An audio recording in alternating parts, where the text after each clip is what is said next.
Hi friends, నమస్తే. మనం ఈ రోజు కర్మ సిద్ధాంతం గురించి తెలుసుకుందాము. అన్ని జన్మల్లోనూ మానవ జన్మ మాత్రమే ఉత్తమోత్తమైనది, దుర్లభమైనది. అసలు జన్మలు మూడు రకాలుగా ఉంటాయి. ఒకటి దేవజన్మ, రెండవది మానవ జన్మ, మూడవది జంతు జన్మ. అవి ఎలా వస్తాయి, వాటి ప్రత్యేకతలు ఏంటి తెలుసుకుందాం. మానవుడు తన జీవిత కాలంలో ఎన్నో కర్మలు చేస్తూ ఉంటాడు. ఆ కర్మలకు తగిన ఫలితాలు అనుభవించాలి. మంచి కర్మ చేస్తే మంచి ఫలితము, చెడు కర్మ చేస్తే చెడు ఫలితము. వీటిని కర్మఫలాలు అంటారు. అనేక జన్మల్లో చేసిన ఆ కర్మఫలాలు ఆ జీవిడితో పాటు ప్రయాణిస్తూ ఉంటాయి. అందులో ఎక్కువ పుణ్యకర్మ ఫలాలు పక్వానికి వచ్చినప్పుడు ఆ జీవుడు దేవలోకాలలో దేవజన్మ ఎత్తుతాడు. అక్కడ ఆ కర్మ ఫలాల కారణంగా అనేక భోగాలు అనుభవిస్తూ ఉంటాడు. ఎందుకంటే అది భోగభూమి కనుక అక్కడ అతనికి ఎలాంటి కర్మలు చేసే అధికారం ఉండదు. అందువల్ల పరమాత్మను చేరుకోవడానికి తగిన కర్మలు చేసే అవకాశం అక్కడ ఉండదు. అక్కడ తన కర్మలను అనుసరించి భోగాలన్నింటినీ అనుభవించి ఆ కర్మ ఫలాలన్నీ పూర్తి కాగానే తిరిగి మళ్ళీ మానవ లోకాన్ని చేరుకోవాల్సిందే. ఈ దేవజన్మలో కేవలం మనస్సు బుద్ధి మాత్రమే ఉంటాయి, కానీ కర్మ చేయటానికి అవసరమైన శరీరం ఉండదు. కనుక భగవత్ సాక్షాత్కారానికి ఉపయోగపడే జన్మ కాదు దేవజన్మ. ఇక అన్ని పాపకర్మల ఫలాలు మాత్రమే పక్వానికి వచ్చినప్పుడు ఆ జీవుడు జంతువులు, పశువులు, పక్షులు, క్రిములు, కీటకాలు మొదలైన జంతువులుగా జన్మిస్తాడు. ఆ జన్మలలో ఆ కర్మ ఫలాల కారణంగా అనేక బాధలు, దుఃఖాలు అనుభవిస్తాడు, హింసించబడతాడు. జంతు జన్మలో కర్మలు చేస్తున్నట్లు కనిపించిన ఆ కర్మలన్నీ బుద్ధిపరంగా ఆలోచించి స్వతంత్రంగా నిర్ణయాలు తీసుకుని చేసేవి కాదు. కేవలం అవన్నీ ప్రకృతి ప్రేరణలతో మాత్రమే పనిచేస్తాయి. కారణం ఈ జన్మలలో శరీరము, మనస్సు ఉంటాయి, కానీ బుద్ధి మాత్రము ఉండదు. కనుక ఈ జన్మలలో కూడా కేవలం కర్మఫలాలు అనుభవించడానికే కానీ పరమాత్మను చేరుకోవడానికి తగిన జ్ఞానాన్ని పొందే అవకాశం లేదు. అంటే ఎన్నో పాపకర్మలు, ఎంతో పాపం చేసిన వాళ్ళు మాత్రమే జంతు జన్మ ఎత్తుతారు. మానవుడిగా ఉన్నప్పుడు విపరీతమైన పాపకార్యాలు చేసినప్పుడు కింద లోకాల్లోకి వెళ్ళిపోయి అక్కడ చాలా హింస పడుతూ ఉంటారు. అంటే ఇక్కడ మనం నరకం అని చెప్తాం కదా, స్వర్గ నరకాలు ఏమీ లేవు, కానీ కింద లోకాల్లో చాలా దారుణమైన పరిస్థితులు, ఒకళ్ళనొకళ్ళు హింసించుకుంటూ కొట్టుకుంటూ అక్కడ నాచు పట్టేసిన ప్రదేశాల్లో పాక్కుంటూ ఉండాలి. అక్కడ అలాంటి ప్రదేశాల్లో ఉండలేక బాధపడి పశ్చాత్తాపడి పరమాత్మను వేడుకుని నన్ను ఇక్కడి నుంచి బయటపడేయి అని ఇక్కడ ఇలా వేడుకోవాలి, పశ్చాత్తాప పొందాలి అని కూడా అక్కడ గుర్తుండదు. కానీ ఎవరైతే పశ్చాత్తాపడతారో అలాంటి వాళ్ళకి ఆ పాపకర్మను తీర్చుకోవడానికి జంతు జన్మ ఇస్తారు. ఆ జంతు జన్మలో మనం చూస్తూ ఉంటాం, కేదారేశ్వర్ లాంటి ప్లేసుల్లో గుర్రాల మీద ఎక్కుతూ ఉంటారు. వాటిని చూస్తే బాధ అనిపిస్తుంది. అంటే జనాలందరినీ తీసుకుని వెళ్ళి ఎంత కష్టపడుతూ ఉన్నాయో ఆ జంతువులు. అంటే ఎంతో పాపకర్మలు చేసుకున్నప్పుడు అలాంటి జంతు జన్మల్లో జన్మ ఎత్తుతూ ఉంటాము. అక్కడ కేవలం ఆ పాపకర్మలు తీర్చుకోవడానికి మాత్రమే అలాంటి జన్మ వచ్చింది. ఇంకా అక్కడ కూడా కర్మలు చేసే అవకాశం ఉందనుకోండి, ఇంకా ఇంకా కిందకి దిగజారిపోతారని అక్కడ బుద్ధి ఇవ్వకుండా ఆ చేసిన పాపకర్మలు తీర్చుకోవడానికి మాత్రమే ఆ జంతు జన్మలో అవకాశం ఉంటుంది.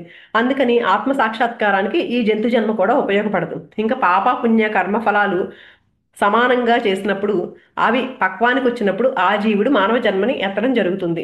ఈ జన్మలలో పుణ్యకర్మ ఫలాల కారణంగా సుఖాలు, భోగాలు, ఆనందాన్ని అనుభవిస్తాడు. అలాగే పాపకర్మ ఫలాల కారణంగా దుఃఖాలు, బాధలు, అవమానాలు అనుభవిస్తాడు. అయితే ఇలా కర్మ ఫలాలు అనుభవించడం మాత్రమే కాకుండా కొత్తగా కర్మలు చేసే అధికారం కూడా ఈ మానవ జన్మలలో ఉంటుంది. ఎందుకంటే ఇక్కడ శరీరము, మనసు, బుద్ధి ఈ మూడు సాధనాలు ఉంటుంది. కనుక పరమాత్మను చేరుకోవడానికి తగిన కర్మలు చేసే అధికారము, జ్ఞానాన్ని పొందే అవకాశము ఉన్న ఈ మానవ జన్మ ఉత్తమోత్తమైనది అని చెప్తారు. 84 లక్షల జీవరాశులలో పుట్టి మరణించిన తర్వాత వచ్చిన అపురూప జన్మ కనుకే మానవ జన్మను మహోన్నతమైనది అని చెప్తారు. అందుకని ఇలాంటి అపురూపమైన, దుర్లభమైన, ఉత్తమోత్తమైన మానవ జన్మను పొందిన ప్రతి ఒక్కరూ దీన్ని సార్థకం చేసుకోవాలి. మరి సార్థకం చేసుకోవడం అంటే ఏంటి అంటే, సాధారణంగా మానవులందరి అభిప్రాయం ఒకే విధంగా ఉంటుంది. బాగా చదువుకోవాలి, మంచి ఉద్యోగాలు చేయాలి, లేకపోతే పెద్ద పెద్ద వ్యాపారాలు చేయాలి, లేకపోతే మంత్రులుగానో ఇంకా పెద్ద పెద్ద ఆఫీసర్లుగానో గవర్నర్లుగానో అధికార పదవులు అధిష్ఠించాలి, బాగా సంపాదించాలి, కుటుంబంతో అనేక భోగాలు అనుభవించాలి, ఇంకా ఇంకా సంపాదించాలి, ఇంకా ఇంకా అనేక వస్తువులను కొని ఇంకా ఇంకా ఆనందం అనుభవించాలి అని అనుకుంటూ ఉంటారు. అయితే ఎవ్వరూ తాము కోరుకున్నట్లుగా జీవించలేకపోతున్నారు. అంటే నిజంగా ఇవన్నీ కూడా భౌతిక సంపదలన్నీ ఉంటూ అన్ని విషయాల్లోనూ ఆనందంగా ఉన్నా సరే, ఎన్ని సుఖాలు, ఎన్ని భోగాలు అనుభవించినా కూడా ఏదో వెలితి, ఇంకా ఏదో కావాలనే తపన. దీనికి కారణం ఏంటంటే మనం అనుభవించే ఈ సుఖాలు తాత్కాలికమైనవే కానీ నిత్యమైన సుఖాలు కాదు. ఇవి పరిపూర్ణమైనవి కాదు. ఇవన్నీ అనిత్యమైన, పరిమితమైన వస్తువుల ద్వారా వచ్చే సుఖాలు. నిత్యమైన, పరిపూర్ణమైన, శాశ్వతమైన సుఖం కావాలంటే ఎప్పుడైతే పరమాత్మ స్థితికి చేరుకుంటామో అప్పుడు మాత్రమే మనకి అసలైన తృప్తి. అంటే ఆ పరమాత్మతో ఐక్యత వల్ల లభించే సుఖము ఆనందం అందుకునేంత వరకు మానవుడికి తృప్తి లేదు, అసంతృప్తి తీరదు. అలాంటి శాశ్వత ఆనందాన్ని అందుకోవడమే జన్మను సార్థకం చేసుకోవడం అంటే. ఆ శాశ్వత ఆనందాన్నే మోక్షము ముక్తి అంటాము. దాన్నే విముక్తి అంటారు. మరి దేని నుంచి విముక్తి అంటే సర్వ బంధనాల నుంచి విముక్తి. మరి బంధనాలంటే ఏంటి అంటే, బంధనాలంటే కర్మ బంధనాలే. అనంత కోటి జన్మల నుంచి మనం చేస్తూ వస్తున్న కర్మలే కర్మ ఫలాలై మనతో పాటు ప్రయాణిస్తూ మనల్ని ఈ ప్రపంచానికి కట్టేసి బంధాలై కూర్చున్నాయి.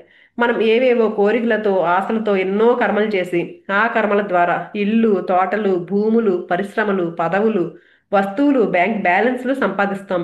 అయితే అలా సంపాదించినవన్నీ మనం వదిలిపెట్టి పోవాల్సిందే.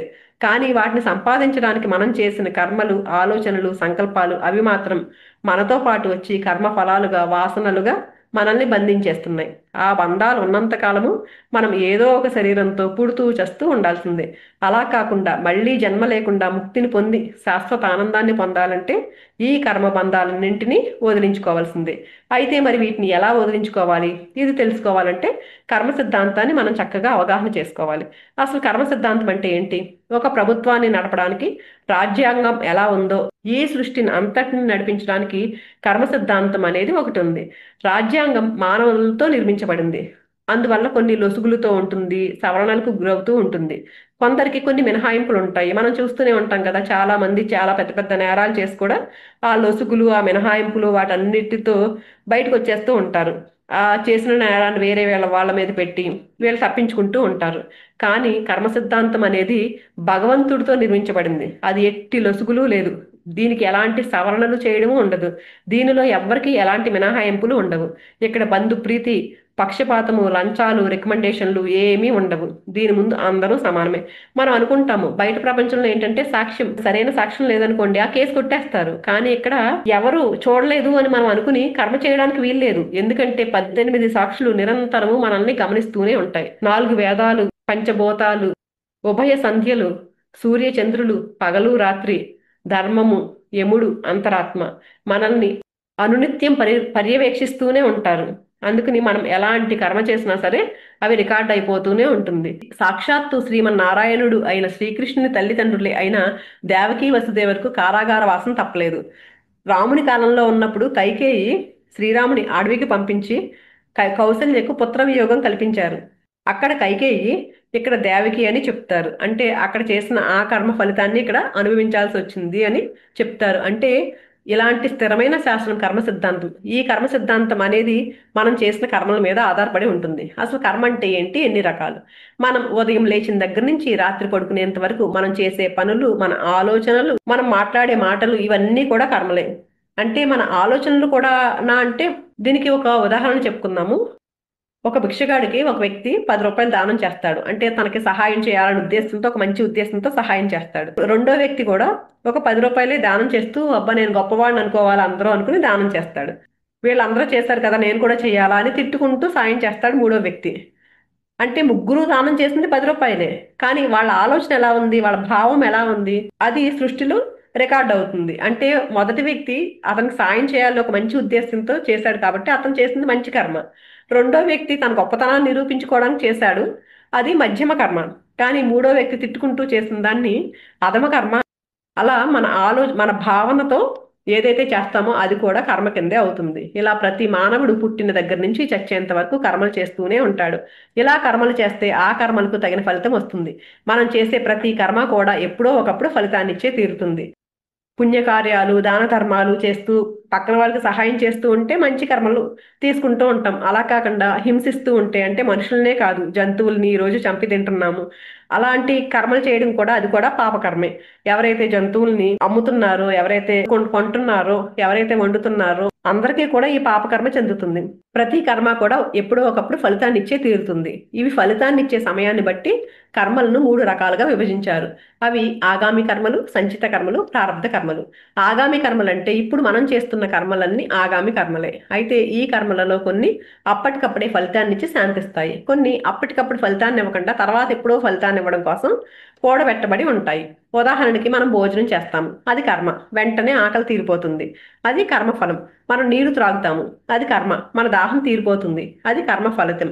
ఎవరినైనా కోపంతో తిడతాము, అది కర్మ, అవతల వాడు బలం గలవాడైతే మనల్ని చెంప పగలగొడతాడు, అది కర్మ ఫలితం. ఇలా కొన్ని కర్మలు అప్పటికప్పుడే ఫలితాన్ని ఇచ్చి శాంతిస్తాయి, కానీ కొన్ని కర్మలు వెంటనే ఫలితాన్ని ఇవ్వవు. ఉదాహరణకు, ఎదురుగా లేని వాడిని తిడతాము, వాడి మీద నిందలు వేస్తాము, కానీ వాడు ఎదురుగా లేడు కనుక అప్పటికప్పుడు ఫలితం రాదు. దాన ధర్మాలు చేస్తాము, పుణ్యకార్యాలు చేస్తాము, అవన్నీ వెంటనే ఫలితాన్ని ఇచ్చేవి కాదు. మన పిల్లలు పరీక్షలు రాస్తారు, ఫలితం 2 నెలల తర్వాత ఎప్పుడో వస్తుంది. ఇలా కొన్ని కొన్ని కర్మలు అప్పటికప్పుడే ఫలితాన్ని ఇవ్వలేక తర్వాత ఎప్పుడో ఫలితాన్ని ఇవ్వడానికి కూడబెట్టబడి, అంటే సంచితం చేయబడి ఉంటాయి. ఇలా ఈ జన్మలో చేసే కర్మలన్నీ ఆగామి కర్మలే. ఇక రెండవది సంచిత కర్మలు. ఇంతకు ముందు జన్మలో చేసి తర్వాత ఎప్పుడో ఫలితం ఇవ్వడానికి కూడబెట్టబడిన కర్మల్లో నుంచి ఆ జన్మలో ఎప్పుడో ఒకప్పుడు ఫలితాన్ని ఇచ్చి శాంతించినవి పోను, అంటే ఇందాక చెప్పుకున్నాం కదా ఆగామి కర్మల గురించి. అందులో కొన్ని కర్మలు ఫలితాన్ని వెంటనే ఇచ్చేసినాయి, ఫలితం కాని కర్మలు కొన్ని ఉండిపోయినాయి కదా. ఆ కర్మలన్నీ అంటే ఆ ఒక్క జన్మలోనే కాదు, అలాంటి ప్రతి జన్మలోనూ అలా కూడబెట్టబడిన కర్మలు ఉంటాయి కదా, అవన్నీ అంటే అనేక జన్మలలో చేసిన కర్మల నుంచి ఖర్చు అయిపోయినవి పోగా ఒక జన్మ నుంచి మరో జన్మకి మోసుకుంటూ వచ్చిన కర్మలను సంచిత కర్మలు అంటారు. ఈ జీవుడు శరీరాన్ని విడిచిపెట్టినా కూడా ఈ సంచిత కర్మలు మాత్రం జీవుణ్ణి విడిచిపెట్టకుండా అతడితో ప్రయాణిస్తూ ఉంటాయి. మనం అద్దెళ్లలో ఉండి ఒక ఇంటి నుంచి మరో ఇంటికి మారేటప్పుడు ఆ ఇంటిలో మనం సంపాదించిన డబ్బు, వస్తువులు, అలాగే అంతకుముందు ఇళ్లలో ఉన్నప్పుడు సంపాదించిన డబ్బు, వస్తువులు ఖర్చయిపోయినవి పోగా మిగిలిన డబ్బుల్ని, వస్తువుల్ని కలిపి ఎలా మూట కట్టుకుని వెళ్తామో, అలాగే జీవుడు కూడా భగవంతుడిచ్చిన ఈ అద్దె కొంప లాంటి ఈ శరీరాన్ని విడిచిపెట్టి వెళ్ళేటప్పుడు ఆయా శరీరాల్లో ఉన్నప్పుడు సంపాదించిన కర్మఫలాలను మూట కట్టుకుని మరొక అద్దె ఇంటి లాంటి శరీరాన్ని వెతుక్కుంటూ వెళ్తాడు. ఇలా తీసుకెళ్లే మూటలే సంచిత కర్మలు. ప్రారబ్ధ కర్మలు మూడవది. అనేక సంచిత కర్మలు జీవుడితో కలిసి ప్రయాణిస్తాయని చెప్పుకున్నాం కదా.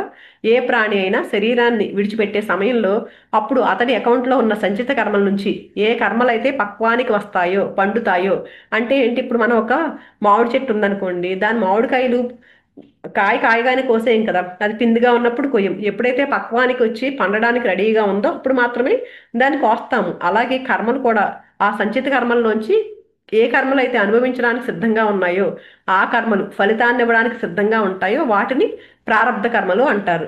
ఆ ప్రారబ్ధ కర్మల ఫలితాన్ని అనుభవించడానికి తగిన శరీరాన్ని వెతుక్కుంటూ వెళ్ళి, ఆ శరీరంతో అంటే చేసిన పాపకర్మలు ఉన్నాయనుకోండి, ఆ కర్మని అనుభవించడానికి ఎలాంటి ఇల్లు అయితే సౌకర్యంగా ఉంటుందో అలాంటి ఇంట్లో, అలాగే పుణ్యకర్మలు చేశామనుకోండి అప్పుడు ఆధ్యాత్మికత, భక్తితో ఉన్న వాళ్ళ ఇంట్లో పుడతారంట.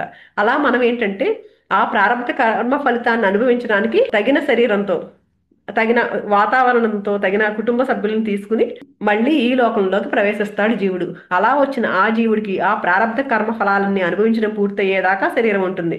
ఆ కర్మ ఫలాలన్నీ అనుభవించడం పూర్తి కాగానే ఆ క్షణంలోనే శరీరం వదిలిపోతుంది. ఒక్క క్షణం ఉండమన్నా ఉండదు. అనారోగ్యాలతో మంచం మీద పడి ఎన్నో సంవత్సరాలు అలా ఉండిపోతా ఉంటారు. ఎప్పుడు తీసుకెళ్తారు దేవుడు అని చూస్తూ ఉంటారు. దేవుడా నన్ను ఎప్పుడు తీసుకెళ్తావయ్యా అని ఎంత ఏడ్చినా, మొక్కుకున్నా, ప్రార్థించినా ప్రయోజనం ఉండదు. ఎప్పుడైతే ప్రారబ్ధ కర్మలు పూర్తవుతాయో ఒక్క క్షణం ఉందామన్నా కుదరదు. ఈ జన్మలో తెచ్చుకున్న ప్రారబ్ధ కర్మలన్నీ పూర్తయిపోయినాయి, కానీ జన్మ జన్మల నుంచి వస్తున్న సంచిత కర్మలు ఉన్నాయి కదా, ఈ జన్మలో కూడబెట్టిన సంచిత కర్మలు కలుస్తాయి. అంటే ఈ జన్మలో ఆ తెచ్చుకున్న ప్రారబ్ధ కర్మలన్నీ ఖర్చు పెట్టేశాం, కానీ ఈ జన్మలో మళ్ళీ కర్మలు చేసుకుంటున్నాం, ఆగామి కర్మలు చేసుకుంటున్నాం కదా. ఖర్చు పెట్టగా మిగిలిన కర్మలన్నీ ఉంటాయి కదా, అవన్నీ మళ్ళీ సంచిత కర్మల కింద మారిపోతున్నాయి. ఈ మొత్తంలో నుంచి మళ్ళీ ఏ కర్మలు అయితే పక్వానికి వస్తాయో ఆ పక్వానికి వచ్చిన ప్రారబ్ధ కర్మలను అనుభవించడానికి మళ్ళీ తగిన శరీరాన్ని తీసుకుని మళ్ళీ జన్మ తీసుకోవాల్సి వస్తుంది. ఇలా పునరపి జననం, పునరపి మరణం, పునరపి జనని జఠరే శయనం అని శంకరాచార్యులు వారు భజగోవిందంలో చెప్పినట్లు మళ్ళీ మళ్ళీ పుడుతూ, మళ్ళీ మళ్ళీ చస్తూ, మళ్ళీ మళ్ళీ తల్లి గర్భంలో ప్రవేశించాలి. ఇలా అయితే మరి ముక్తి ఎప్పుడు, మోక్షం ఎప్పుడు, శాశ్వతంగా ఆనందాన్ని పొందేది ఎప్పుడు?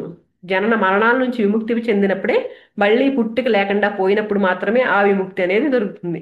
మరి మళ్ళీ పుట్టుక లేకుండా పోవాలంటే ఏం చేయాలి? అసలు జన్మ ఎందుకు వస్తుంది? ఈ ప్రారబ్ధ కర్మలన్నింటినీ అనుభవించడానికే వస్తుంది. ఆ ప్రారబ్ధ కర్మ లేకపోతే పుట్టుకే లేదు. అయితే మరి ప్రారబ్ధ కర్మలు ఎక్కడి నుంచి వస్తున్నాయి? సంచిత కర్మల్లో నుంచి పక్వమై వస్తున్నాయి. కనుక ప్రారబ్ధ కర్మలు లేకుండా పోవాలంటే సంచిత కర్మలు లేకుండా పోవాలి. అయితే మరి సంచిత కర్మలు ఎలా వస్తున్నాయి? మనం ముందు జన్మలో చేసిన ఆగామి కర్మల్లో నుంచి ఫలితాన్నిచ్చినవి పోను, మిగిలిన కర్మలే సంచిత కర్మలుగా వస్తున్నాయి. కనుక సంచిత కర్మలు లేకుండా పోవాలంటే ఆగామి కర్మలు చేయకుండా ఉండాలి, అంటే అసలు కర్మలే చేయకుండా ఉండాలి. అయితే మరి కర్మలు చేయకుండా ఉండడం ఎవరికైనా సాధ్యమేనా? భగవద్గీతలో శ్రీకృష్ణుడు కర్మలు చేయకుండా ఉండడం ఒక్క క్షణం కూడా సాధ్యం కాదు. జీవించి ఉన్నంత కాలం కర్మలు చేస్తూ ఉండాల్సిందే అని. మరి ఎలాంటి కర్మలు చేయాలి అంటే, పాప కర్మలు, చెడ్డ కర్మలు చేస్తామా, కష్టాలు, దుఃఖాలు అనుభవించడానికి కింద లోకాల్లోకి వెళ్ళి జన్మించాలి. అలా కాకుండా పుణ్యకర్మలు, మంచి కర్మలు చేస్తామా, సుఖాలు, భోగాలు అనుభవించడానికి పై లోకాలకు వెళ్ళి జన్మించాలి.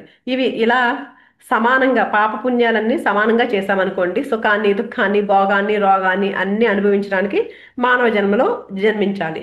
కాబట్టి ఎలాంటి కర్మలు చేసినా కర్మబంధం తప్పట్లేదు. పుణ్యకర్మలు చేస్తే బంగారపు సంకెళ్ళు, పాపకర్మం చేస్తే ఇనప సంకెళ్ళు. రెండూ సంకెళ్ళే, రెండూ బంధించేవే జీవుణ్ణి. మరి కర్మలు చేయకుండా ఉండడానికి వీల్లేదు, బంధాలు అయిపోతున్నాయి. మరి ఎలా అంటే, కర్మలు బంధాలు కాకుండా ఉండే ఉపాయం ఏంటి అంటే, పాములను పట్టి ఆడించేవాడు ప్రదర్శనలు ఇచ్చి దాన్ని చూసి ఆనందపడేవారు ఇచ్చే డబ్బుతో జీవనం గడుపుతూ ఉంటారు. అయితే పాములు విష జంతువులు, వీటికి కోరలు ఉంటాయి. అవి కాటేస్తే ప్రాణం పోతుంది. అలా అని వాటిని పట్టి ఆడించకపోతే జీవనం జరగదు, కుటుంబ పోషణ జరగదు. అంటే వాటిని పట్టి ఆడిస్తేనేమో ప్రాణం పోతుంది, ఆడించకపోతే జీవనం పోతుంది. మరి ఎలా అంటే, వాటి కోరలను పీకేసి ఆడిస్తారు, అప్పుడు ప్రాణము పోదు, జీవనం జరుగుతుంది. అలాగే మనం కూడా కర్మలను చేసేటప్పుడు ఈ కర్మలన్నీ మనకు బంధం కాకుండా ఉండాలి అంటే కర్మఫలాలు అనే కోరలను పీకేసి కర్మలు చేయాలి. కనుక ఆగామి కర్మలు చేసేటప్పుడు అప్పటికప్పుడు ఫలితాన్ని ఇచ్చే కర్మలు చేయొచ్చు, తర్వాత ఎప్పుడో ఫలితాన్ని ఇచ్చే విధంగా కర్మలు చేయకూడదు. అంటే ఆగామి కర్మలు సంచితం కాకుండా, కూడబెట్టబడకుండా జాగ్రత్త పడాలి. ఇక ప్రారంధ కర్మలను అనుభవించి ఖర్చు చేసుకోవాలి అంతే తప్ప వీటిని వదిలించుకునే ఉపాయమే లేదు. సంచిత కర్మలు అనుభవించడానిక పక్వానికి రాలేదు. పోనీ జాగ్రత్త పడదామా చేయకుండా అంటే, ఇప్పుడు జాగ్రత్త పడి ప్రయోజనం లేదు. ఎందుకంటే అవి ఎన్నో జన్మల నుంచి మన చేత చేయబడి మనతో ప్రయాణిస్తూ వస్తున్నాయి. వీటన్నింటినీ అనుభవించి ఖర్చు చేయాలంటే ఇంకా అనంత కోటి జన్మలెత్తాలి. మరేంటి ఉపాయం అంటే, వీటన్నింటినీ ఒక్కసారిగా జ్ఞానాగ్నిలో దగ్ధం చేయాలి. ఈ ప్రకారంగా కొత్తగా కర్మ ఫలాలు చేరకుండా ప్రస్తుతం అనుభవించాల్సిన వాటిని అనుభవించి ఖర్చు చేసుకుంటూ నిల్వ ఉన్న వాటన్నింటినీ ఒక్కసారిగా దగ్ధం చేసి జాగ్రత్త పడితే కర్మఫలాలంటూ ఉండవు. కనుక బంధాలుండవు కనుక జన్మలుండవు కనుక బాధలుండవు. ఇదే మోక్షము, శాశ్వతానందము, ముక్తి మనం అందుకోవలసిన స్థితి. అయితే పైన చెప్పిన పద్ధతుల్లో మనం సర్వకర్మ బంధనాల నుండి విముక్తం కావాలంటే మనం గొప్ప సాధన చేయాలి. అటువంటి సాధనకు మార్గం చూపేది, ఆ మార్గం వెంట మనల్ని పట్టుకుని నడిపించేది, లక్ష్యాన్ని చేర్చేది ఉపనిషత్తుల సారము, బ్రహ్మ విద్యా ప్రబోధమైన భగవద్గీత. భగవద్గీతలో కృష్ణ పరమాత్మ మనకేం చెప్తారు అంటే, ఆగామి కర్మలను సంచితం కాకుండా కర్మయోగం ద్వారా చెయ్యాలి అని చెప్తారు. ప్రారబ్ధ కర్మలను అనుభవించి ఖర్చు చేసుకోవడం భక్తి యోగం ద్వారా చెయ్యాలి అని చెప్తూ, సంచిత కర్మలను జ్ఞానాగ్నిలో దగ్ధం చేసుకోవడం జ్ఞానయోగం ద్వారా చెయ్యాలి అని చెప్తూ మనకి కొన్ని ఉపాయాలు, సాధన రహస్యాలని చెప్తారు. వాటిని అవగాహన చేసుకుని కర్మ బంధ విముక్తులమే మోక్ష సామ్రాజ్యాన్ని అందుకోవాలి. ఆ ఉపాయాలేంటో, ఆ రహస్యాలేంటో ఇప్పుడు చూద్దాం. ఆగామి కర్మలు బంధం కాకుండా ఎలా చేయాలి అంటే, మనం ఇప్పుడు చేసే కర్మలన్నీ ఆగామి కర్మలే. ఎలాంటి కర్మ చేసినా ఆ కర్మఫలం అనుభవించక తప్పదు. ఇది కర్మ సిద్ధాంతం మనం తెలుసుకున్నాము. కర్మఫలమే మనకు బంధమై కూర్చుంటుంది. అందువల్ల కర్మలు చేస్తూ ఆ కర్మఫలం మనకంటకుండా, బంధం కాకుండా తప్పించుకునే ఉపాయాలను భగవంతుడు గీతలో చెప్పారు. అవేంటంటే, కర్తృత్వాభిమానం లేకుండా కర్మలు చేయడం, కృతజ్ఞతాభావంతో కర్మలు చేయడం. ఫస్ట్ పాయింట్ అంటే, ఎవరైతే కర్మ చేస్తారో ఫలం వారికే ఉంటుంది. మనం చేసే కర్మలకు కర్తలం మనమే కనుక ఆ కర్మ ఫలం కూడా మనకే. అయితే నేను కర్తను అని కాకుండా ఆ కర్త పరమాత్మే, ఆయన యొక్క ఏజెంట్గా మాత్రమే నేను ఆ కర్తవ్యాన్ని నిర్వర్తిస్తున్నాను అనే భావంతో కర్మ చేసినప్పుడు ఆ కర్మఫలం కర్తకే గాని మనకి రాదు. కనుక కర్తృత్వ భావనతో కాకుండా కర్తవ్య భావంతో పనులు చేయాలి. ఉదాహరణకు ఒకడు కోపంతో శత్రువును హత్య చేస్తాడు, ఇది కర్తృత్వంతో చేశాడు కాబట్టి ఆ కర్మఫలం అతనికే వర్తిస్తుంది. అదే ఒక తలారి నేరస్తుని ఉరితీసి చంపుతాడు, ఇది కర్తృత్వంతో చేసింది కాదు, కర్తవ్యతా భావంతో చేసింది కనుక కర్మఫలం అతడికి రాదు. ఒక జడ్జి హంతకుడికి మరణశిక్ష వేస్తాడు, అయితే ఆ పాపం అతడికి రాదు. కారణం, చట్టాన్ని అనుసరించి కర్తవ్యాన్ని తాను నిర్వహించాడే తప్ప అందులో ఆయన కర్త కాదు. ఇలా కర్తృత్వ భావన లేకుండా కర్తవ్యతా భావంతో పనులు చేయాలి. నేను పరమాత్మ చేతిలో సాధనాన్ని మాత్రమే, ఇలా చేయడం నా కర్తవ్యం, ఇది పరమాత్మ ఆదేశం, ఆయన సూత్రధారి, నేను పాత్రధారిని మాత్రమే అనే భావనతో మనం చేసే ప్రతి పనిని చేయాలి. అయితే ఈ భావన అన్ని సందర్భాల్లోనూ ఉండాలి, తన స్వార్థానికి ఉపయోగించుకునే పదం కాదు ఇది. ఒక ఉదాహరణ చూస్తే, ఒక రైతు ఒక చక్కని తోటను పెంచాడు. పుష్పాలు, ఫలాలతో అది ఎంతో అందంగా, ఆకర్షణీయంగా, సువాసనలు వెదజల్లుతూ ఉంది. ఆ మార్గంలో వెళ్తూ ఎవరైనా సరే, ఎవరండి ఈ తోటని ఇంత చక్కగా పెంచారు అని అడిగితే, నేనేనండి అని ఎంతో ఆనందంతో చెప్తాడు ఆ రైతు. ఒకరోజు ఒక ఆవు ఆ తోటలోకి వచ్చి మొక్కలన్నింటినీ నాశనం చేసేస్తుంది. అది చూసి సహించలేని ఆ రైతు తన చేతిలో ఉన్న ఒక దుడ్డు కర్రతో దాన్ని బాదుతాడు. దాంతో అది చనిపోతుంది. అక్కడ ఉన్న వాళ్ళు అయ్యో గోహత్య పాపం చుట్టుకుంటుంది నీకు అని చెప్తే అప్పుడు నాదే ఉంది అంతా భగవంతుడు చేయించాడు ఇది నాతో నాదేం లేదు అని చెప్తాడు. అంటే మంచి చేసినప్పుడు మంచి ఫలితం ఏమో నాది అని చెప్పుకుంటున్నాము, కానీ అది మంచి పని కానప్పుడు ఆయన మీద బాధ్యత వేయడం కాకుండా చేసిన ప్రతి పనిని నేను చేస్తున్నాను అనే భావన లేకుండా పరమాత్మ నాతో చేయిస్తున్నాడు అనే భావనతో మాత్రమే చేయాలి. తర్వాత రెండవ పాయింట్, నిష్కామంగా ఫలాసక్తి లేకుండా కర్మలు చేయడం. మనం లోకంలో ఏ పని చేసినా ఏదో ఒక ఫలితం కోరుకునే చేస్తాము. ఏ ఫలితము లేకపోతే ఎందుకండి అనవసరంగా పని చేయడం అనుకుంటాం కదా. అయితే ఫలితం మీద ఆసక్తితో కర్మలు చేస్తే ఫలితం మనకి బంధం అయిపోతుంది. మనం పుణ్యకర్మలు చేస్తాము, పూజా పునస్కారాలు చేస్తాము, దాన ధర్మాలు చేస్తాము. ఇలా చేసేటప్పుడు మనం ఏమనుకుంటాము, మనకు పుణ్యం రావాలనే కదా కోరిక. పుణ్యం వస్తుందని భరోసా నమ్మకం మనకు ఉంటుంది. దీని కారణంగా పుణ్యం వచ్చే మాట నిజమే. అయితే ఈ పుణ్యం వల్ల ప్రయోజనం ఏంటి? దేవలోకాల్లో జన్మిస్తాము. ఆ పుణ్యకర్మ ఫలంగా భోగాలన్నీ అనుభవిస్తాము. ఆ కర్మఫలం పూర్తయిపోయింది అనుకోండి, మళ్ళీ తిరిగి ఈ లోకానికి రావాల్సిందే. ఎందుకంటే ఆ పైలోకాల్లో ఇంకా పైకి చేరడానికి అవకాశాలు చాలా తక్కువగా, చాలా నెమ్మదిగా జరుగుతూ ఉంటుంది. కానీ మానవ లోకంలో మనం ఎన్నో పరీక్షలు ఎదుర్కొంటూ మాయను తప్పించుకుని ఎప్పుడైతే ముందుకు వెళ్తూ ఉంటామో, ప్రతి పరీక్షని విజయవంతంగా అహంకారంలో, కోపాల్లో, ద్వేషాల్లో చిక్కుకోకుండా ముందుకు వెళ్తామో చాలా త్వరితగతిన ముందుకు వెళ్ళగలిగే అవకాశం ఉంటుంది. పోనీ ఆ దేవలోకంలో సత్కర్మలు ఆచరించి పరమాత్మను అందుకుందామంటే దేవలోకం కర్మభూమి కాదు, భోగభూమి. కనుక కర్మలు చేసే అధికారం అక్కడ ఉండదు. మళ్ళీ ఇక్కడికి వచ్చి మళ్ళీ పరమాత్మను చేరుకోవడానికి సాధన చేయాల్సింది. మరి ప్రయోజనం ఏంటి? టైం వేస్ట్ తప్పితే. అందుకే ఫలితం మీద ఆసక్తి లేకుండా కర్మలు చేయాలి. ఈ ఉద్దేశంతోనే భగవంతుడికి పూజ చేసిన తర్వాత కూడా ఏతత్ ఫలం సర్వం పరమేశ్వరార్పణమస్తు అని పూజా విధానంలో చివరలో ఉంటుంది. కనుక కర్మ చేయటంలోనే మనకు అధికారం ఉంది, ఫలితం మీద ఆసక్తి వద్దు అని గీతలో కర్మణ్యే వాధికారస్తే మా ఫలేషు కదాచన అని చెప్తారు.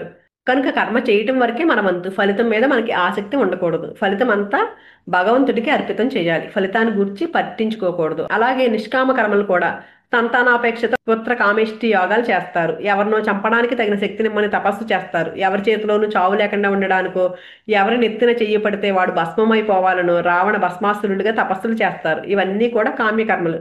అలాగే బాగా డబ్బు వస్తుందని లక్ష్మీ పూజ చేస్తారు. ఎన్నికల్లో గెలవాలని వెంకటేశ్వర స్వామి తలనీలాలు అర్పిస్తారు. జబ్బు తగ్గాలని ముడుపులు కడతా ఉంటారు.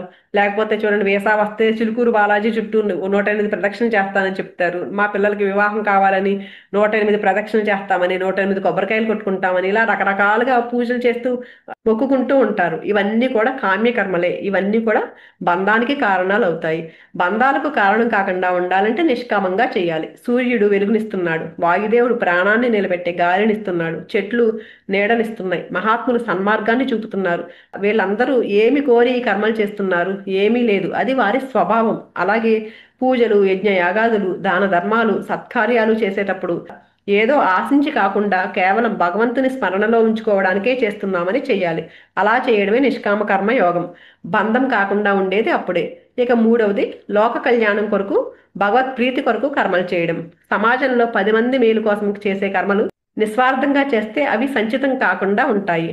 అబద్ధం ఆడడం పాపం అయినా సరే ధర్మ సంస్థాపన కోసం శ్రీకృష్ణుడు ధర్మరాజు చేత అబద్ధం ఆడించాడు. అలాంటి కర్మలు సంచితం కాకుండా ఉంటాయి. అలాగే లోక కళ్యాణం కోసం చేసే యజ్ఞ యాగాదులు కానీ, పూజాదికాలు కానీ సంచిత కర్మలు కాకుండా ఉంటాయి. అవి బంధాలు కాకుండా ఉంటాయి.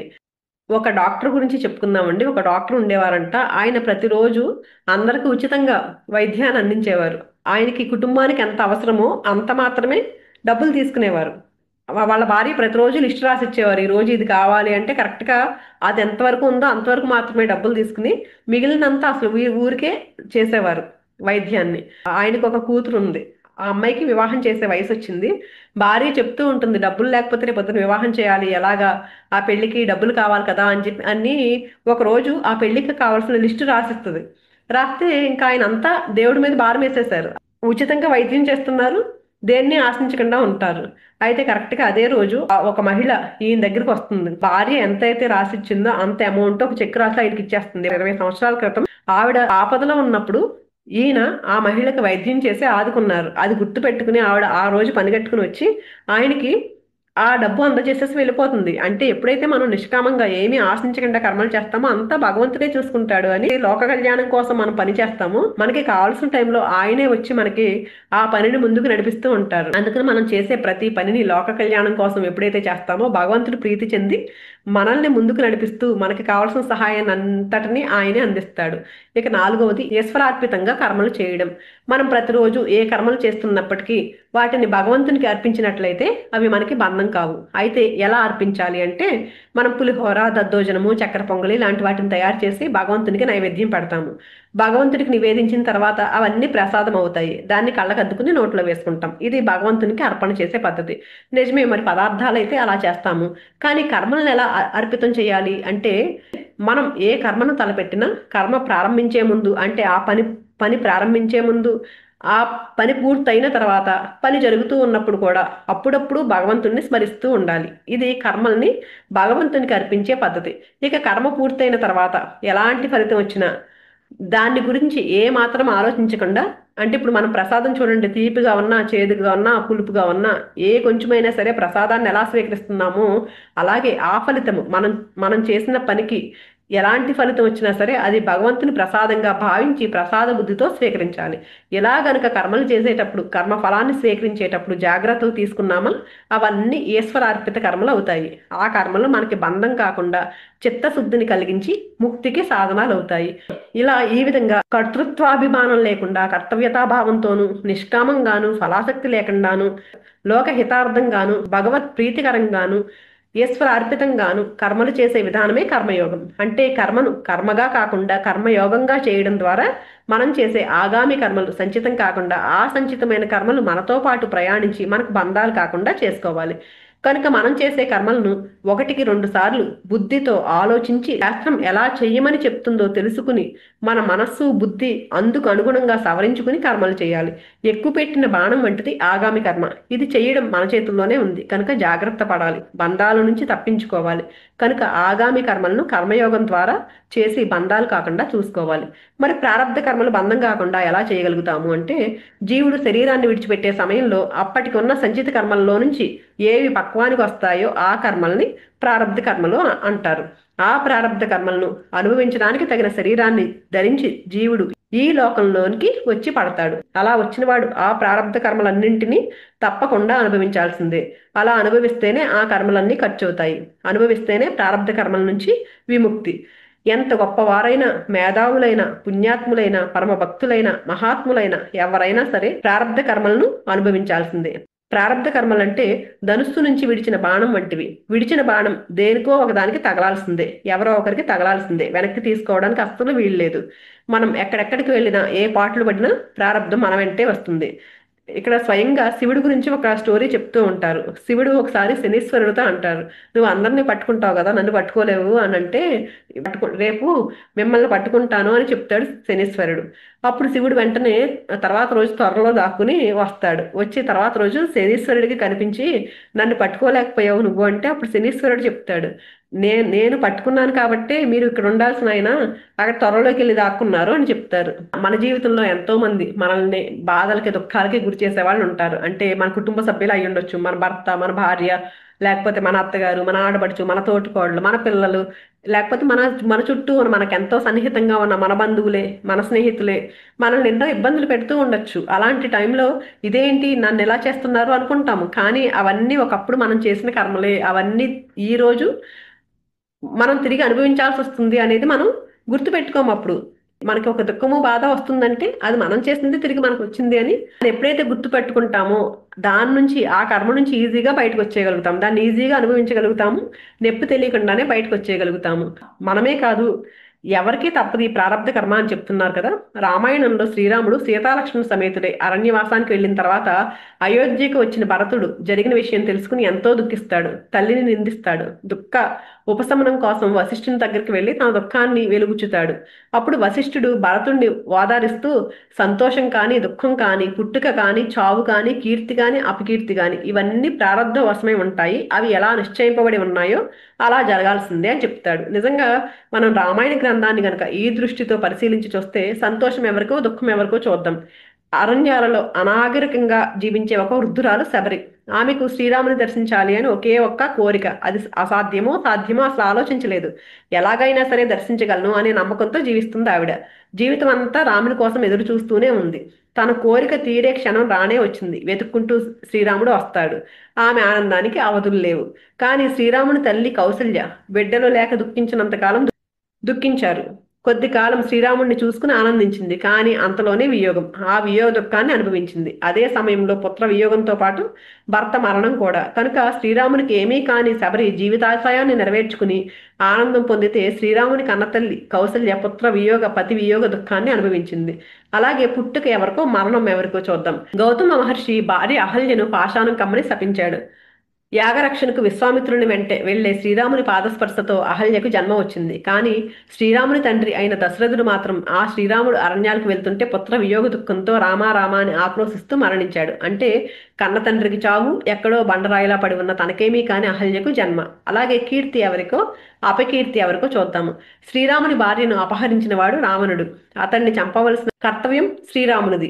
రాముడికి సహాయం పడాల్సిన వాళ్ళు సోదరులు, అయోధ్య సైనికులు, వీరులు. కానీ భరత శత్రుఘ్నులకు కానీ, అయోధ్య సైనికులకు కానీ, వీర యోధులకు కానీ రామరావణ యుద్ధం సంగతే తెలియదు. అయితే ఈ యుద్ధంలో శ్రీరామునికి సహాయం చేసి బ్రహ్మాండమైన కీర్తిని మూటగట్టుకున్న వారు ఆంజనేయుడు, సుగ్రీవుడు, విభీషణుడు, జాంబవంతుడు మొదలైన వారు. అపకీర్తి ఎవరికి?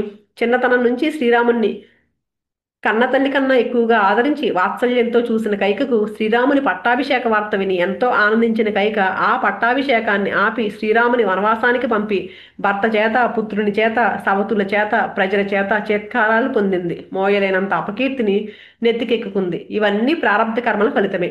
ఎంతటి వారికైనా అనుభవించక తప్పదు. కనుక మనం కూడా ప్రారంధ కర్మల ఫలితం నుంచి తప్పించుకోలేము. మనకు కలిగే నష్టాలు, కష్టాలు, సుఖాలు, దుఃఖాలు అన్నీ ప్రారంధ వశంగా కలిగేవి. అందుకని మనకి ఏవైనా దుఃఖాలు వచ్చినప్పుడు దుఃఖంతో బాధపడిపోతూ నాకే వచ్చింది ఈ కష్టం, నాకే వచ్చింది ఈ నష్టం అని బాధపడిపోకుండా ఎప్పుడైతే యాక్సెప్ట్ చేస్తూ ముందుకెళ్తామో వాటిని ఈజీగా దాటగలుగుతాము. ఇవన్నీ నేను చేసుకున్నవే అనేది ఎరుకతో ప్రతి నిమిషం ఉండాలి. అయితే ఈ కష్ట నష్టాలు, బాధలు, దుఃఖాలు కలిగినప్పుడు అందరం ఎంతో బాధపడుతూ ఉంటాము, దుఃఖిస్తాము. కానీ మనం ఈ కర్మలను అనుభవించడానికి సిద్ధంగా ఉండాలి. అనుభవించేటప్పుడు రుణం తీరిపోతుంది అని సంతోషించాలి. చేసిన కర్మలు ఖర్చు అయిపోతున్నాయి అని సంతోషించాలి. మనం ఒక దగ్గర అప్పు తీసుకున్నాం అనుకోండి, తీసుకున్న అప్పు ఎప్పుడో ఒకప్పుడు తీర్చాలి. అలా తీర్చేటప్పుడు మన చేతిలో సొమ్ము పోతుంది అని ఏడవాలా, అప్పు తీరిపోతుంది అని సంతోషించాలా ఆలోచిద్దాం.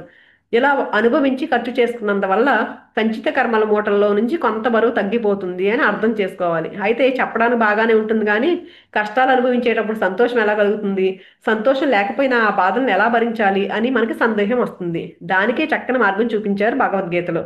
ఎప్పుడైతే ఆ భగవంతుని మీద భారం వేస్తూ ఇదంతా నేను అనుభవించాలి, తప్పదు, ఇది నా ప్రారంధ కర్మ అనుకుని సరెండర్ అయిపోయి ఎప్పుడైతే ఉంటామో, అంటే ఆయనపై భారం వేసి ప్రారంధ కర్మఫలాలను ఎప్పుడైతే అనుభవిస్తామో అప్పుడు ఏమవుతుందంటే దాన్ని ఈజీగా దాటేయగలుగుతాము. మనం ఎప్పుడైతే ధర్మ మార్గంతో ఉంటూ ఎవరిని హింసించకుండా సత్యమైన పనులు, అందరికీ హితమైన పనులు చేస్తూ ఉన్నామనుకోండి, అనుభవించాల్సిన పెద్ద కర్మల్ని కూడా చిన్నగా చేసేస్తారు. మనకి చెయ్యి విరిగే కర్మ ఉందనుకోండి, వెజిటబుల్స్ కట్ చేస్తున్నప్పుడు చిన్నగా కట్ అవుతూ ఉంటాయి కదా, అలాంటి చిన్న కర్మతో దాటించేస్తూ ఉంటారు మనల్ని. అందుకని కష్టకాలంలో భగవంతుడు బాగా గుర్తొస్తాడని భావిస్తూ కష్టాలని, దుఃఖాలని అనుభవించాలి. ఇదే భక్తి యోగము. బజార్కి వెళ్ళి వస్తున్న మన పిల్లవాడికి దెబ్బ తగిలిందనుకోండి, ఆ బాధకు తట్టుకోలేక కేకలు వేస్తూ ఉంటాడు. వెంటనే తల్లిదండ్రులు డాక్టర్ దగ్గరికి తీసుకెళ్లి కట్టించి ఇంజెక్షన్ చేయించి టాబ్లెట్లు తెచ్చి వాళ్ళకి అవి ఇచ్చి చక్కగా పడుకోబెట్టి టైం ప్రకారం వాళ్ళకి ఆ మెడిసిన్స్ అన్ని అందజేస్తూ వాళ్ళకి సపర్యలు చేస్తూ ఎక్కడ నొప్పి అంటే అక్కడ ఒత్తుతూ వాళ్ళకి సేవలు చేస్తూ ఉంటాము. కానీ ఆ పిల్లవాడు ఏడుస్తూ నేను ఈ నొప్పి భరించలేను, నువ్వు తీసుకో అంటే మాత్రం అది కుదరదు. అలాగే ప్రారంభ కర్మ ఫలాలు అనుభవించడం మాత్రమే మనం చేయాల్సింది. అయితే తల్లి వంటి, తండ్రి వంటి పరమాత్మను ఆశ్రయిస్తే ఆ బాధను భరించగలుగుతాము. కనుక ప్రారంధ కర్మ ఫలాలను భగవత్ స్మరణతో భక్తి యోగం ద్వారా అనుభవించి ఖర్చు చేసుకోవాలి. మరి సంచిత కర్మలు బంధం కాకుండా ఎలా అంటే, ఆగామి కర్మలు చేయడంలో మనకు స్వతంత్రం ఉంది కనుక కర్మయోగము అనే ఉపాయంతో చేస్తాము. ప్రారంధ కర్మలు అనుభవించి ఖర్చు చేసుకుంటాము కనుక భక్తి యోగం అనే ఉపాయంతో అనుభవిస్తాము. మరి సంచిత కర్మలు జాగ్రత్త పడడానికా అంటే అవి ఇప్పుడు చేయబోయే కర్మలు కాదు, ఎప్పుడో ఇంతకుముందు అనేక జన్మలలో చేసినవి. పోని అనుభవించి ఖర్చు చేసుకుందామా అంటే అవి ఇంకా పక్వానికి రాలేదు, ముందెప్పుడో అనుభవించడానికి కూడబెట్టబడి మనతో వస్తున్నాయి. వాటిని ఖర్చు చేసుకోవాలంటే ఇంకా అనంత కోటి జన్మలెత్తి ఖర్చు చేసుకోవాల్సిందే, కానీ ఈ జన్మలో అనుభవించేవి కాదు. కనుక కర్మబంధం నుంచి తప్పించుకుని మళ్ళీ జన్మంటూ లేకుండా ముక్తి పొందాలంటే, మోక్షం పొందాలంటే, శాశ్వత ఆనందాన్ని పొందాలంటే ఈ సంచిత కర్మలన్నింటినీ ఒక్కసారిగా దగ్ధం చేయాలి. ఎక్కడ అంటే జ్ఞానాగ్నిలో. జ్ఞానాగ్ని దగ్ధ కర్మాణం అని గీతలో చెప్తున్నారు. కనుక జ్ఞానం అనే అగ్నిలో సర్వకర్మలను దగ్ధం చేయటం ఒక్కటే మార్గము. ఇదే అత్యంత కష్టమైనది. ఇదేంటంటే సర్కస్లో ఒక తీగ మీద నడక లాంటిది. ఈ మార్గాన్నే, ఈ ఉపాయాన్నే జ్ఞానయోగము అంటారు. జ్ఞానము అంటే ఏంటంటే స్వస్వరూప జ్ఞానమే జ్ఞానము. మన యొక్క అసలు స్వరూపము సచ్చిదానంద స్వరూపం. అయితే విడిచిపెట్టే ఈ దేహాన్ని చూసుకుని ఇదే నా స్వరూపము అనుకుంటున్నాం. ఈ లోకంలో వ్యవహరించడానికి మనం ఉపయోగించుకుంటున్న మనస్సు, బుద్ధి అనే పరికరాలను చూసుకుని ఇదే నా స్వరూపము అనుకుంటున్నాం. ఈ దేహ మనోబుద్ధులు మనం వాడుకునే పరికరాలే కానీ నేను కాదు. ఆ నేను ఎవరో తెలుసుకునే ప్రయత్నం చేయకుండా ఈ దేహము, ఈ మనస్సు, ఈ బుద్ధితో తాదాత్మ్యం చెంది నేను అనుకోవడమే అజ్ఞానం. అలాంటి అజ్ఞానం వల్లే బాధలు, దుఃఖాలు, భయాలు. ఈ అజ్ఞానాన్ని తొలగించుకుని ఈ తాదాత్మ్యాన్ని విడిచిపెట్టి మన అసలు స్వరూపం సచ్చిదానంద స్వరూపం అని అనుభవపూర్వకంగా గ్రహించడమే జ్ఞానం. ఆ జ్ఞానాన్ని పొందితే జ్ఞానాగ్ని పుడుతుంది. అయితే ఈ స్వస్వరూప జ్ఞానం పొందాలంటే ఒక గురువు సహాయం కావాలి. ఒక అరణ్యంలో ఒక సింహం ఉంది. అది పిల్లను కని చనిపోయింది. ఆ సింహం పిల్ల అమాయకంగా అక్కడ పడి ఉంది. ఆ మార్గంలో ఒక గొర్రెల కాపరి తన గొర్రెలను తోలుకుని ఇంటికి వెళ్తూ ఈ సింహం పిల్లని చూస్తాడు. జాలిపడి దాన్ని తనతో పాటు తీసుకెళ్తాడు. తన గొర్రెలతో పాటు దాన్ని కూడా పెంచుతాడు. ఈ సింహం పిల్ల గొర్రెల ఆహారం తీసుకుంటూ వాటితో కలిసిమెలిసి ఉంటుంది. అలా అరణ్యంలో తిరుగుతూ ఉండగా ఒకరోజు ఒక సింహం ఆ ప్రాంతంలో ఉన్న ఈ గొర్రెల మందను చూసింది. తనకు కావలసిన ఆహారం దొరికింది కదా అని సంతోషంతో ఆ మంద దగ్గరికి వెళ్ళింది. ఆ సింహాన్ని చూసిన గొర్రెల మంద పరుగు లంకించుకుంది. వాటితో పాటు ఆ సింహం పిల్ల కూడా భయంతో పరుగు లంకించుకుంది. ఆ సింహము భయంతో పరిగెత్తి ఈ సింహం పిల్లను చూసి ఆశ్చర్యపోయింది. ఏంటి, నా జాతివాడు కూడా నన్ను చూసి పరిగెత్తుకుతున్నాడే అనుకుని వెంటపడి ఎలాగైతేనే ఆ సింహం పిల్లను పట్టుకుంది. ఆ సింహం పిల్ల భయంతో వణికిపోతూ నన్ను చంపకు, నన్ను చంపకు అని దీనంగా వేడుకుంటుంది. ఎందుకు ఇలా భయపడి పరుగు తీస్తున్నావు? ఆ గొర్రెలు అల్పజీవులు కనుక మనల్ని చూసి భయపడతావు. నువ్వు సింహానివి, నువ్వెందుకు భయపడుతున్నావు అని అడిగింది. సింహం నేను గొర్రెను, నేను గొర్రెను, నేను సింహాన్ని కాదు, నన్ను వదిలిపెట్టు అని బతిమలాడుకుంది. వణికిపోతుంది ఆ సింహం పిల్ల. అప్పుడు సింహం ఆ పిల్లను ఒక చెరువు దగ్గరకు తీసుకెళ్లి ఆ చెరువులోని నీటిలోనికి వంగి ఇప్పుడు నన్ను చూడు నీటిలో అన్నది. ఇప్పుడు నన్ను నీటిలో చూడు అని చెప్పింది. చూసింది ఆ పిల్ల. నిన్ను నువ్వు చూసుకో అంది. చూసుకుంది. నేను సింహాన్నే కదా అని అడిగింది. అవును అంది. మరి నువ్వు అంటే నేను కూడా సింహాన్నేనేమో, అలాగే ఉన్నట్టుంది అని అనుమానంగా అంగీకరించింది. సరే ఇదిగో నేను పెద్దగా కేక వేస్తున్నాను అని గర్జించింది. నువ్వు కూడా అలాగే కేక వేయి అంది. సింహం పిల్ల కూడా అలాగే గర్జించింది. దానితో తనకు తానెవరో తెలిసిపోయింది. ఓహో, నేను కూడా సింహాన్నే, గొర్రెని కాదు అని నిశ్చయించుకుని తోక ఊపుకుంటూ ఆనందంతో అరణ్యంలోకి వెళ్ళింది. ఇప్పుడు దానికి ఏమీ భయము లేదు, బాధ లేదు. ఇంతవరకు తన నిజస్వరూపాన్ని మర్చిపోయి తాను గొర్రెను అనుకోవడంతో భయము, దుఃఖము కలిగింది. ఎప్పుడైతే తన నిజస్వరూపాన్ని, స్వస్వరూపాన్ని తెలుసుకుందో భయము, బాధ మాయమయ్యాయి. ధైర్యంతో, ఆనందంతో తోకాడించుకుంటూ అరణ్యంలోకి వెళ్ళిపోయింది. అలాగే మనం కూడా మన స్వస్వరూపాన్ని మర్చిపోయాము. శరీరమే నేనని, మనోబుద్ధులే నేనని అజ్ఞానం చేత అనుకుంటున్నాము. మన అసలు రూపం పరమాత్మ అయితే జీవుడు అనుకుంటున్నాం మనం. అందుకే అనేక కష్టాలు, నష్టాలు, బాధలు, భయాలు ఇవన్నీ తొలగాలంటే అక్కడ సింహంలాగా ఇక్కడ మనకు ఒక గురువు కావాలి. మనలో ఉన్న అజ్ఞానాన్ని రూపుమాపి మన స్వరూపాన్ని మనం గ్రహించేటట్లు సహాయపడాలి. అప్పుడే సర్వ భయాల నుండి, బంధాల నుండి, సంచిత కర్మల నుండి విముక్తి. అదే ముక్తి, అదే మోక్షము. ఇలా స్వస్వరూపాన్ని పొందడమే జ్ఞానము. ఆ జ్ఞానం వల్ల జ్ఞానాగ్ని పుడుతుంది. ఆ జ్ఞానాగ్నిలో సర్వకర్మలు దహించుకుపోతాయి. అనంతకోటి జన్మలలో మన చేత చేయబడి మనతో పాటుగా ప్రయాణిస్తున్న సంచిత కర్మలన్నీ నిశ్శేషంగా నిజంగా ఈ జ్ఞానాగ్నిలో అంటే స్వస్వరూపం తెలుసుకున్నంత మాత్రాన దగ్ధమైపోతాయా అంటే సందేహం లేదు, తప్పకుండా దగ్ధమైపోతాయి. ఎలాగో చూద్దాం.